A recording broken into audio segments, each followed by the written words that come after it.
Good morning, class. Today, the class covers Chapter 10 of the textbook. The topic is the political economy of trade policy.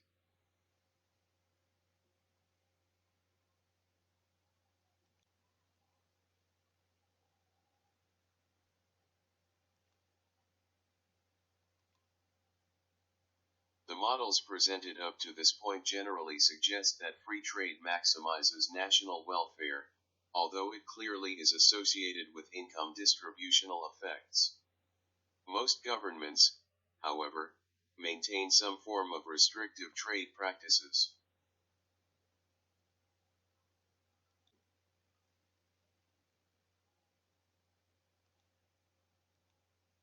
This chapter investigates reasons for this. One set of reasons concerns circumstances under which restrictive trade practices increase national welfare. Another set of reasons concerns the manner in which the interests of different groups are weighed by governments.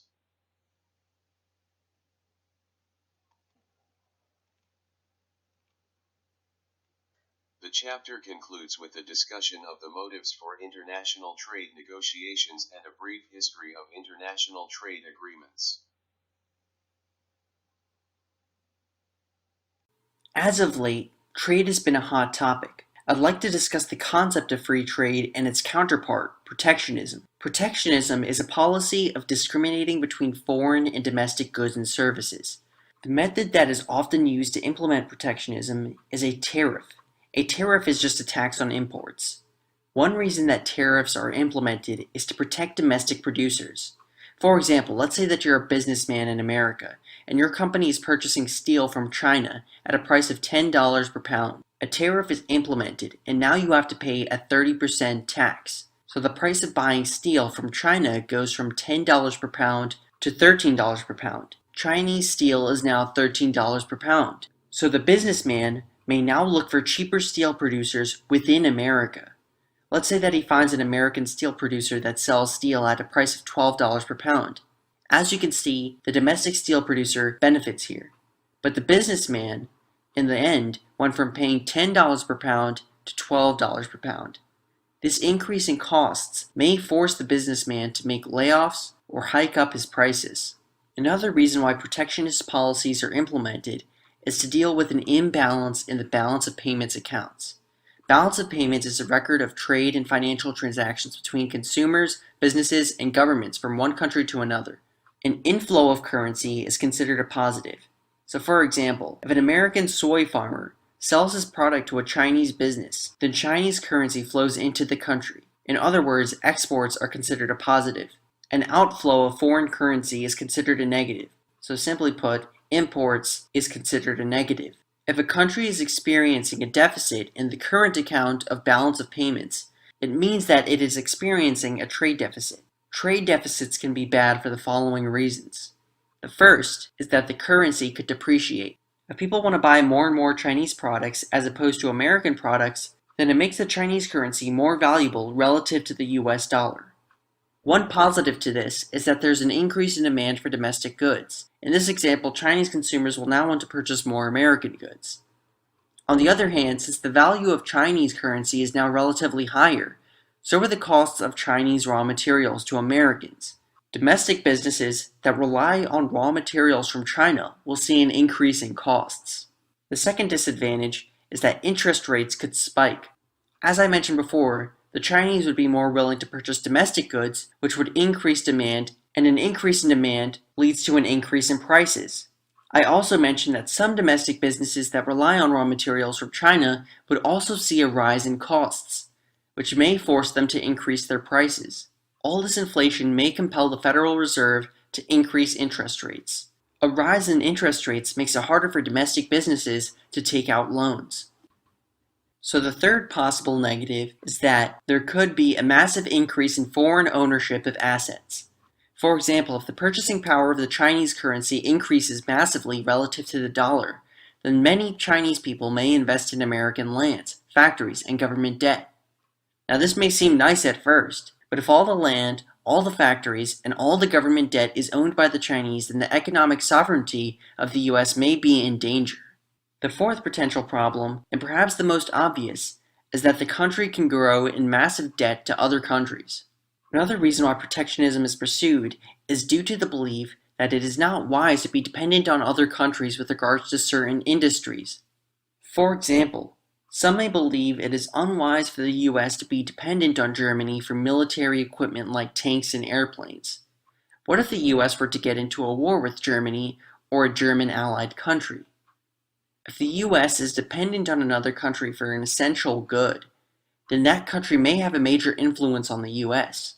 Another motive behind protectionism is that it prevents large corporations from evading environmental and labor regulations at home. As mentioned before, without protectionism, it is easier for domestic producers to be run out of business by foreign producers. It also allows large corporations to move overseas, leaving many workers out of jobs.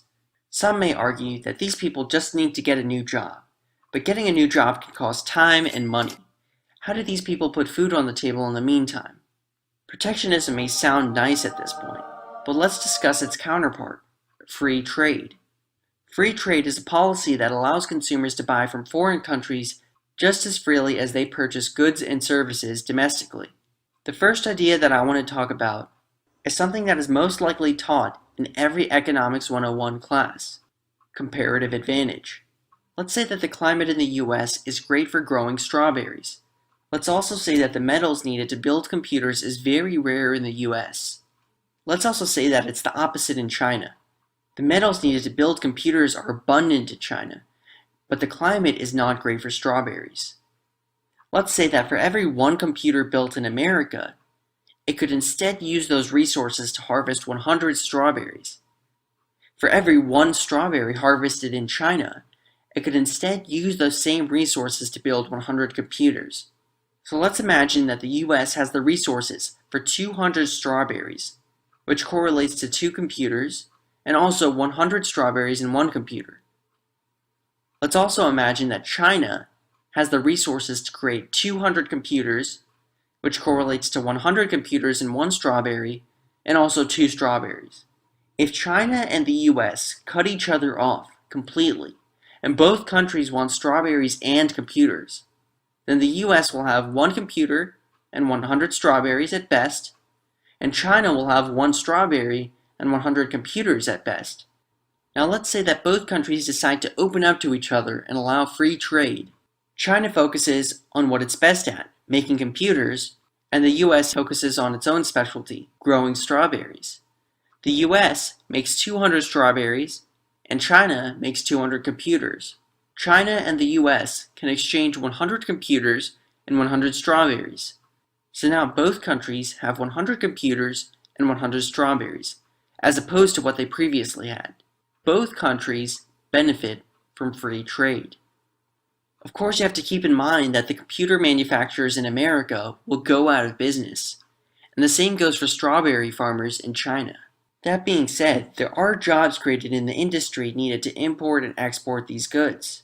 Also, these people can move to another industry that could use the manpower. Additionally, it's important to note that while manufacturing jobs have been lost due to outsourcing, more recently, most jobs have actually been lost due to automation. On top of that, free trade improves diplomatic relations and disincentivizes war. After all, why attack a country when it would put a serious dent in your economy? Another benefit is that the whole world can exchange the best aspects of their respective cultures. So for example, basketball, an American sport, made its way to China and Europe. On a more serious note, countries that may have had an anti-liberal culture or economic system may be influenced by the influx of American goods and services into the country. Many also feel that the poor are exploited, but the truth is that for many of these workers, these jobs are the only source of income, and if it weren't for these jobs, then the workers working in these sweatshops would most likely have starved to death. So just to let you know, I personally lean more towards the concept of free trade, but rather than just discussing concepts, let's discuss the real world, where this issue becomes far more complicated. A while back, Senator Bernie Sanders from Vermont proposed a bill to import cheaper drugs from Canada, so long as they met some safety requirements. He received support from many Democrats and even some Republicans, but some politicians voted against this bill. Many, including myself, believe that this had something to do with the massive amount of campaign contributions made by pharmaceutical companies to said politicians. You may be thinking at this point that protectionism is just another tool for corrupt corporations and politicians to engage in crony capitalism. But once again, it's just not that simple. Let's discuss the Trans-Pacific Partnership Agreement. 12 countries involved in the TPP include the US, Japan, Australia, Peru, Malaysia, Vietnam, New Zealand, Chile, Singapore, Canada, Mexico, and Brunei. Some of the major objections to the TPP include the following. It granted medical corporations exclusive rights to new drugs and medical procedures for up to 5 years after their invention. This, of course, means those companies will hold monopoly over the drug or procedure for this period of time. In America, this actually already exists. The companies that have a monopoly on essential medical drugs or procedures often price gouge, and this contributes to the high costs Americans pay for medical treatments. Many other countries don't have these problematic laws, but the TPP would change that. On top of this, the TPP grants companies the right to file indefinite patent extensions so the monopoly may last for more than 5 years. Point number 2 is that it makes it easier for countries that have signed the deal to avoid food safety standards. The Food and Drug Administration, the FDA, has already prevented seafood imports from many of the TPP countries that contain Salmonella, E. coli, and unsafe levels of mercury. The TPP could have led to an influx of these contaminated goods into the US. The last and perhaps the most shocking facet of this trade agreement that I will cover is that the TPP contains a special dispute resolution process that allows corporations to challenge the laws of countries that could hurt their future profits. For example, companies can legally challenge environmental regulations, and a lawsuit will be brought before an international tribunal that will override domestic courts. Really, the TPP contains many more of these undesirable features. Simply put, this trade agreement was crafted by large corporations for large corporations. Let's now discuss Trump's trade war with China. People would generally expect that capital would flow from the slow-growing developed economy to the faster-growing developing economy. This occurred in the early 1900s, when the United Kingdom had a current account surplus of 4% of their GDP. So this just means more goods and services were exported than imported. Their capital was flowing to Russian railroads, and so on. Back then, there was relatively free trade.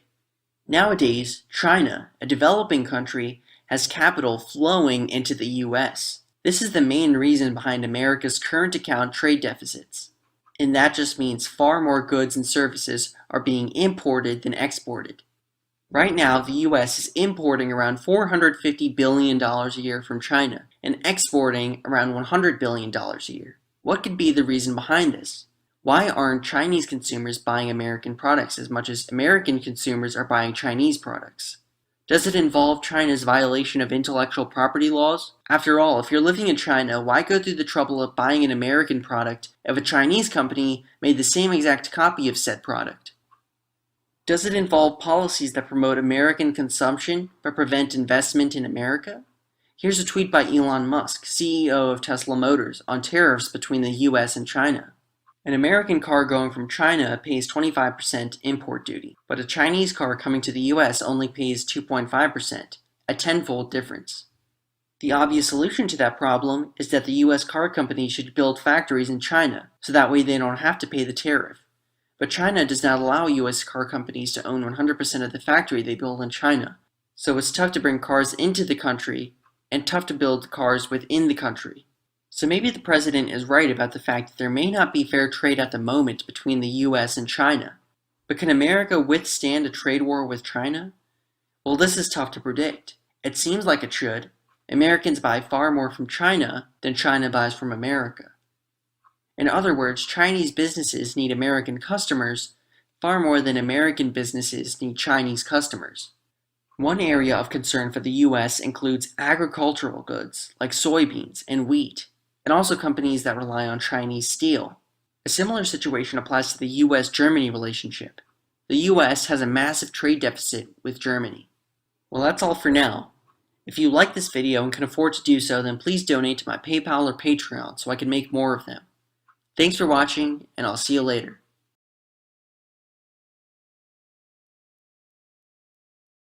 In the next video, we begin our module on the political economy of trade.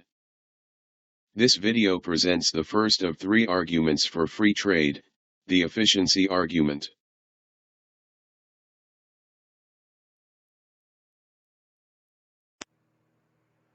So in this lesson, we're going to get into the political economy of trade.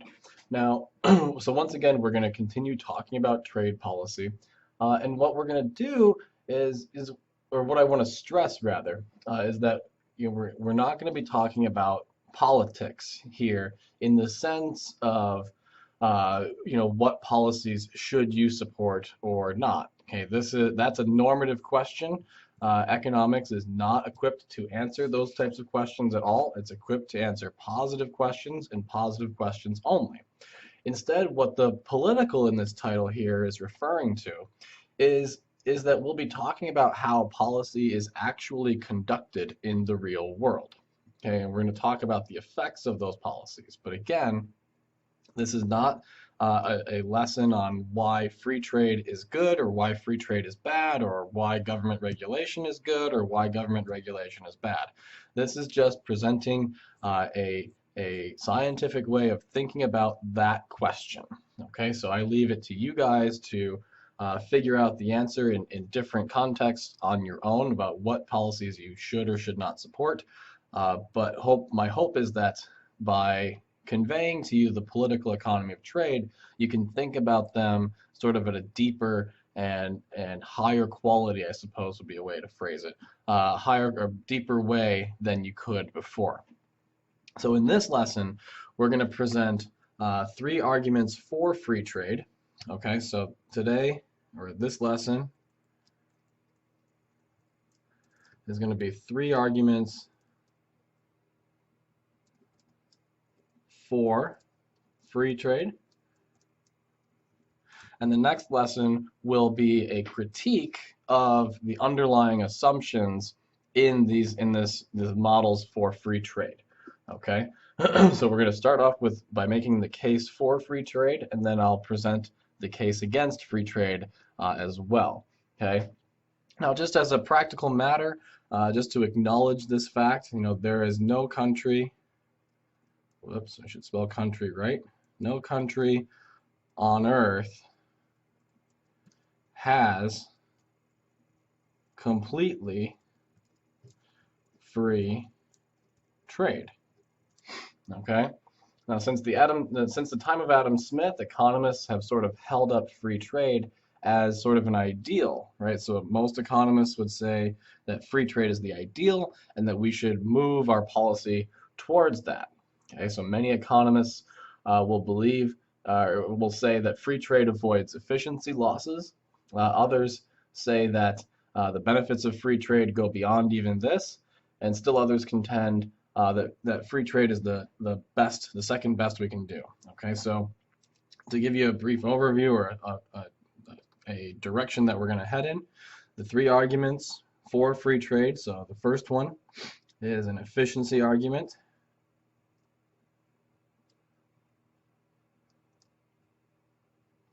Okay, the second one is sort of a extra benefits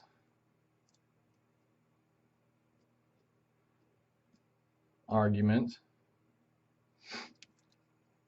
and then the third is a free trade as the second best type of argument. Okay, so those are the 3 what the 3 arguments are, and we're going to go through each one of these in turn. So we're going to start with the efficiency argument. Okay, so let's do this. The efficiency argument. Okay, so now, if you recall from the last lecture that we said, or we showed out, or pointed out rather, that in a world of free trade, where the world price is set by the import demand and the export supply curves, and there is no tariff, right, total surplus was maximized. Okay, so in that world, we have a situation where by introducing a tariff or by restricting free trade, we lose these two triangles here.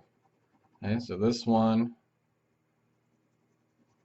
and this one as deadweight losses to society. Okay, those are surpluses. That's value that is lost to either consumers or producers and is not captured by government in the form of taxation. Okay, so remember this box here was or is tax revenue from the tariff. Okay, and these black triangles here, those were deadweight losses. Okay, so the efficiency argument is very straightforward. It says that free trade, or even just moving closer to free trade, eliminates the deadweight loss triangles, which by definition increases total surplus. Okay, so if we're concerned with maximizing total surplus, then we want to have no tariff whatsoever, because doing so eliminates these deadweight loss triangles. Okay, now and so removing the tariff, so if we had a tariff and we got rid of it, that would just be adding back these deadweight loss triangles to society. Okay, and so it's true that we should point out that government would have less revenue, so the taxes collected from the tariff would go to zero, okay, because there would be no more tariff. Okay, so while it's true that government would lose revenue, that revenue right there would all go to consumers instead in the form of consumer surplus. These deadweight loss triangles would be transformed into consumer surplus, and this trapezoid, which with the tariff is producer surplus, would turn into consumer surplus instead. Okay, so basically all value, the value of products, or the total value from trade increases, making society as a whole richer. And it benefits the consumers explicitly. It would harm the producers, but the benefit to the consumers would be greater than the harm to the producers. And so from an economic efficiency standpoint, the argument is rather straightforward. The harm done to some is less than the benefit received by others. And so the argument goes that we should eliminate tariffs or reduce them as much as we can, so that we can maximize total benefit. Now, some people will say, that, oh, this is harsh and unnecessarily fair, or I'm sorry, unnecessarily unfair to the producers, because they're losing, this area right here. Producers lose this in the form of value to them, domestic producers, we should say. Okay, they lose all of this. Okay, government loses that. Okay. But what we can say is that if these triangles here represent some positive value, then what could happen is consumers would be able to compensate these people. They could take some of the value from here and give it to the producers. They could take some of the value from here and give it to tax revenue, or they could take from here and give there and here and give there.